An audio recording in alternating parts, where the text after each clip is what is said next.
haikuachaki, inatembea na kalenda ile ile, tarehe fulani mwezi fulani wana wewe. Kwa nini? Hata wakija hawauoni uwepo wa Mungu.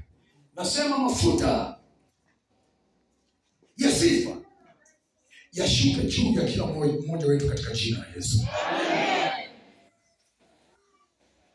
Ukoo wa Yuda ambapo Yesu anatokea, anaitwa simba wa kabila la Yuda, ni ukoo wa vita, ni ukoo wa vita.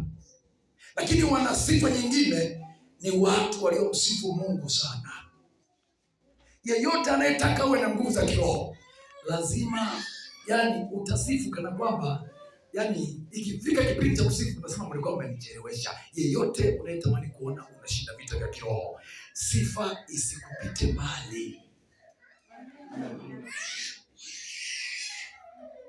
Akina Miriam wakatunga wimbo ile Kutoka 15 baada ya ushindi, wakatunga wimbo wakitambua Mungu ni mtu wa vita. Wakatambua ni mtu wa vita kwa sababu aliwaambia nyamazeni mkauone wokovu. Kwa nini aliwaambia nyamazeni? Alikuwepo. Haleluya. Amen.